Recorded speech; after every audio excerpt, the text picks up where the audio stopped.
I'm just going to let it run now. So when I say OK, stand still for 5 seconds.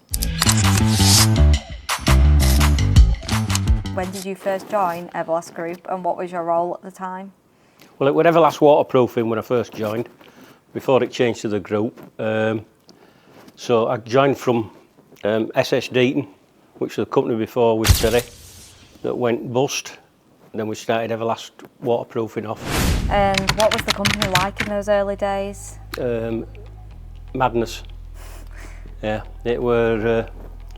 I won't say it were a shambles because it wasn't, because we worked hard, but you didn't have the backup that we've got now.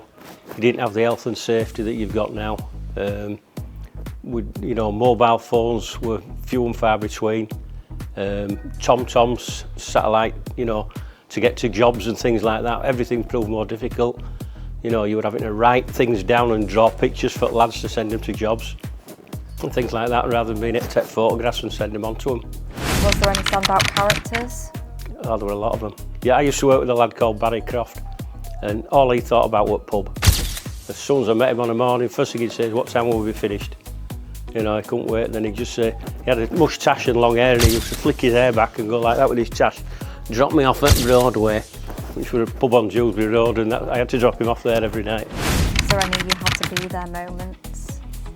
Yeah, quite a few, to be fair, but I couldn't say a lot of them on camera, to be fair. I might end up in prison, but I remember going with Barry once. We got a call out to a country casual ladies store in York, and they said they had a roof leak.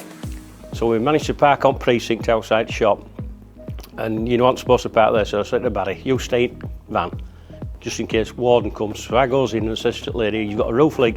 She said, "Yeah, it's pouring in upstairs." So I runs upstairs, and there's a storeroom up there, and there's water pouring through the ceiling everywhere, going all over floors and clothes. She's running around trying to push rails out of the way. So I said, "Oh, you must be up." So I goes upstairs and I said, "You haven't got a roof above here?" I said, "It's another floor, is this, or where's the leak?" Anyway, I found an old man's toilets that were disused, and it were the men's toilets that were leaking. And it were a pipe down the back that was leaking, and she said, "Can you do anything with it?" I said, "Well, I'm not really a plumber, but I'll try my best." So I went down, got a spanner, twisted it, and it snapped. And water went everywhere, and I mean everywhere. I was saturated, it was pouring in, it was worse than ever.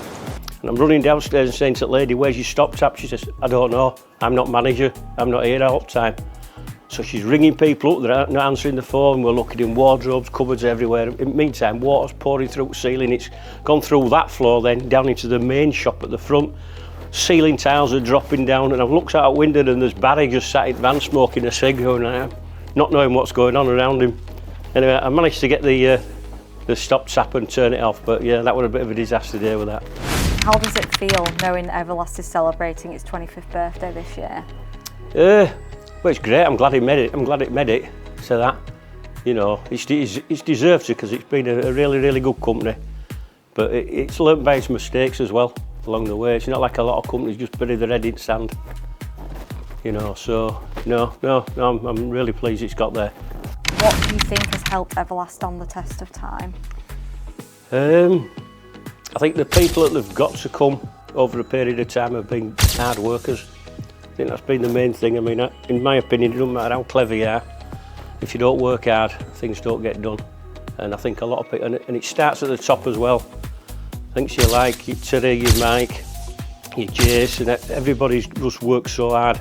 So people look up to them and think, right, if the gaffers are working hard, we're going to work hard. But if you've got lazy gaffers, why should you work hard? So I think that's been a big thing in it. And I think Everlast, everybody turns their hand to something else. They don't just say, "This is my job, it's all I'm doing." They'll help everybody else out, and I think that's why it's been so successful. Right, well, thank you for joining us, and thank you for doing that for us. Yeah, not a problem. Okay, thank you very much. See you, thank you.